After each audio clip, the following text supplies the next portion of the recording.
ఇంత ముట్ట చెప్పి ఈ బియ్యాన్ని సరఫరా చేస్తే వాళ్ళ దగ్గర నుంచి వినియోగదారుల దగ్గర నుంచి కొంటారు, కొని దాన్ని పాలిష్ పడతారు, తీసుకువెళ్ళి కాకినాడ పోర్టులో లోడ్ ఎక్కిస్తారు, ఆఫ్రికా దేశాలకు తరలిస్తారు, కోట్లు సంపాదిస్తారు. దానిలో కాస్తో కోస్తో ఎమ్మెల్యేలకు ఇచ్చేటటువంటి కార్యక్రమం. ఏ ఎమ్మెల్యే ఈ బియ్యపు డబ్బులు కక్కుర్తి పట్టం లేదో చెప్పమని అడుగుతా ఉన్నా నేను. వైఎస్ఆర్ కాంగ్రెస్ పార్టీ అధికారంలో ఉన్నప్పుడు ఇలా జరగలేదు.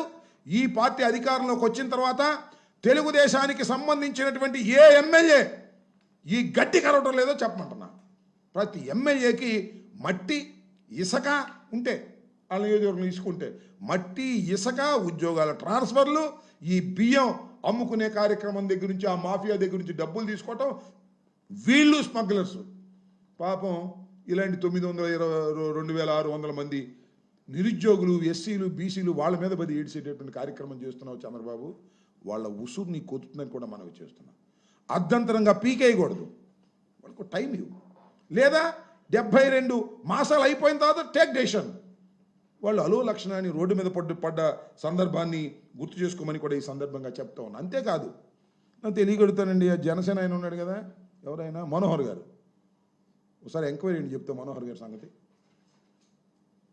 బియ్యం వాళ్ళు ఎన్ని ఇంటి చుట్టూ తిరిగి క్యాష్ ఇస్తున్నారే, శుభ్రంగా లెక్కేసుకు లోపల పెట్టుకుంటున్నావే. మరి అది పవన్ కళ్యాణ్కి ఇస్తున్నావో చంద్రబాబుకి ఇస్తున్నావో నాకు తెలియదు, కానీ నాదెళ్ల మనోహర్ గారు ఈ దొంగ బియ్యం వ్యవహారంలో మొదటి స్మగ్లర్ ఎవరైనా ఉన్నారంటే అది నాదెళ్ల మనోహర్, ఆ తర్వాత మీ అబ్బాయి. పవన్ కళ్యాణ్ గారికి ఉందో లేదో నాకు తెలియదు.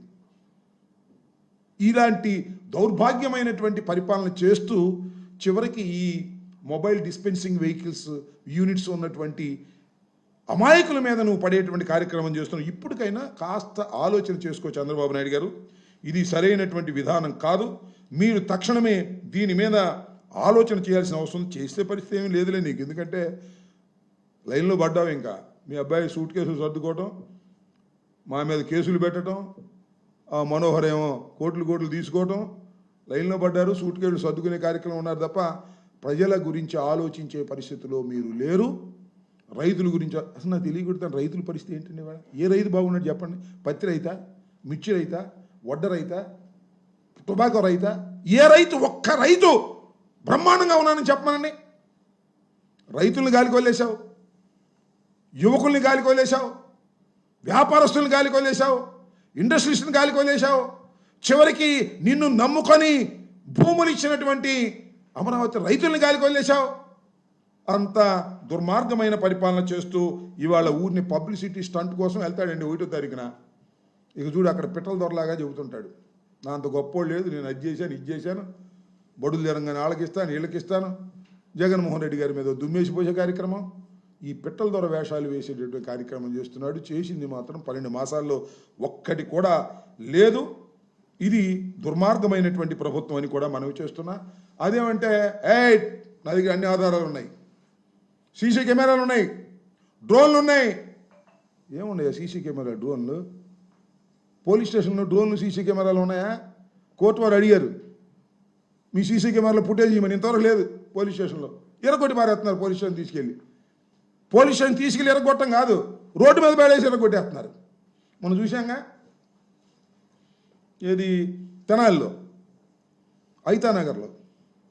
ఎంత దుర్మార్గం అండి, నాకు అర్థం కాలే. John Victor is an advocate, Doma Rajesh, Sheikh Babulal, Naveen, ఇంకా ఇతను పోలీసులు దొరకలా. ఈ ముగ్గురు, నేను చెప్పినటువంటి ముగ్గురు కూడా తెనాలి ఐతానగర్కు చెందినటువంటి యువకులు. వీళ్ళు చిరంజీవి అనే కానిస్టేబుల్ మీద దాడి చేశారట. ఆయన మీద 307 కేసు పెట్టారు. ఏం చేయాలి? 307 కేసు పెడితే ఏం చేయాలి? పట్టుకోవాలి, కోర్టులో ప్రొడ్యూస్ చేయాలి, రిమాండ్ పంపాలి, అంతేగా పోలీసులు చేయాల్సింది. ఎరగొట్టి పారేశారు. ఎరగొట్టం అంటే లాకప్లో ఎరగొట్టం కాదు, లేదా 4 గోళ్ల మధ్య ఎరగొట్టం కాదు, రోడ్డు మీద పెట్టి ఎరగొట్టేశారు. చూశారుగా మీరు విజువల్స్ అన్నీ కూడా. ఎరగొట్టి పారేశారు అంతే పోలీసులు. ఏందయ్యా చంద్రబాబు నాయుడు గారు, మీ ప్రభుత్వం యొక్క పద్ధతి ఏంటి అని అడుగుతా ఉన్నా. వాళ్ళందరూ పాపం దళితులు, మైనారిటీలు. అసలు ప్రజాస్వామ్యం ఉందా ఇక్కడ? పౌర హక్కులు ఉన్నాయా అని అడుగుతా ఉన్నా. అదేమంటే ఆ చిరంజీవిని చంపడానికి ప్రయత్నం చేశారు అని వాళ్ళ పాపం వాళ్ళ మిస్సెస్ చేత ఒక స్టేట్మెంట్ ఇప్పించారు. ఈనాడులో కూడా చూశాను నేను. అంటే మీరు రౌడీలను సపోర్ట్ చేస్తారా అని అడుగుతున్నా. నా బొట్టు సపోర్ట్ చేస్తే, పౌరకులు సపోర్ట్ చేస్తే, వాళ్ళు రౌడీలో లేదా సంఘ విద్రోహ శక్తిలో లేక రోజు గంజాయి తాగుతారో వీ డోంట్ కేర్. అయితే కొడతారా? That is my point. కొట్టేదైతే కోర్టులు ఎందుకు అబ్బా? ఎఫ్ఐఆర్లు ఎందుకు?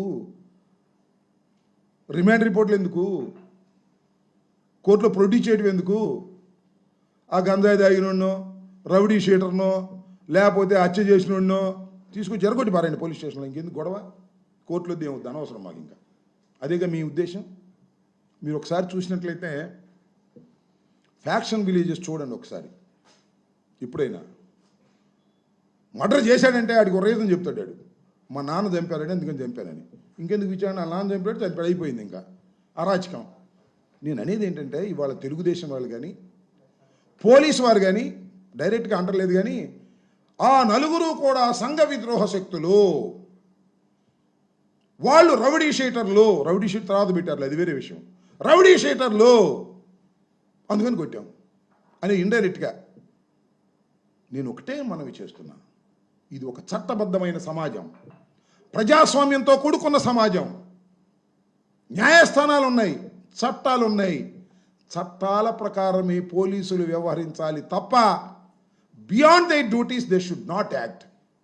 బియాండ్ దే డ్యూటీస్ యాక్ట్ చేస్తే వాళ్ళను కూడా శిక్షించవచ్చు. ఇది రాజ్యాంగం చెప్తుంది. అమ్మడి రాంబాబు చెప్పిందో, జగన్మోహన్ రెడ్డి గారు చెప్పిందో కాదని మనం చేస్తున్నా.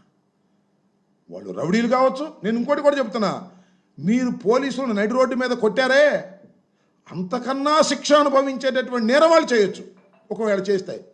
అయినా మీరు కొట్టడానికి వీల్లేదు. న్యాయస్థానాలు తీర్పు ఇవ్వాలి. ఉరిశిక్ష ఏమనండి, అభ్యంతరం లేదు. మీరెవరండి కొట్టడానికి? ఎంత దారుణం అండి. రోడ్డు మీద పడేసి కొడతా ఉంటే లాఠీలు ఇరుగుతూ ఉన్నాయి. ఇన్హ్యూమన్. నేనేమంటానంటే ఇలాగే పోలీసులు కొట్టడాన్ని మనం ఎలవ్ చేస్తే, చట్టం సమాజం ఎలవ్ చేస్తే ఎవరైనా కొట్టి పారేస్తారు. ఇంకేముంది? బహిరంగాన్ని కొట్టి పారేస్తారు. ఏదో లాకప్లో కొడుతున్నారు. మొన్న మేము హరికృష్ణని మన దాచేపల్లి పట్టుకెళ్ళి లాకప్లో పెట్టి కొట్టారని మేము చెప్పాము. లాకప్ దాకా లేదు, ఇది బహిరంగానే వీడియోలు తీసి పారేశారు. తీసి రిలీజ్ చేశారు. మరి ఎవరు రిలీజ్ చేశారో మనకు తెలియదు. ఇంత ఘోరమైనటువంటి సమాజం ఇవాళ చంద్రబాబు నాయుడు గారి నాయకత్వంలో జరుగుతుంది.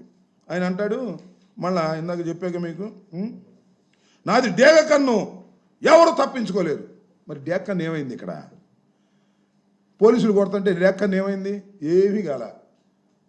పోలీసులు తప్పు చేశారంటే నీ పరిస్థితి ప్రమాదంలో పడిద్ది. ఎందుకంటే రోజు పోలీసులు చెబుతున్నావుగా, వాళ్ళని అరెస్ట్ చేయి, వీళ్ళని అరెస్ట్ చేయి, వాళ్ళ మీద ఎఫ్ఐఆర్ పెట్టు, వీళ్ళ మీద ఎఫ్ఐఆర్ పెట్టు, వంశీ మీద ఎఫ్ఐఆర్ పెట్టు, పోసాని కృష్ణమురళి మీద ఎఫ్ఐఆర్ పెట్టు, ఆర్జీవి మీద ఎఫ్ఐఆర్ పెట్టు, వాళ్ళ మీద పెట్టు, వీళ్ళ మీద పెట్టు, రావుపల్లి తీసుకెళ్ళు, కొట్టు అంటున్నావు కదా.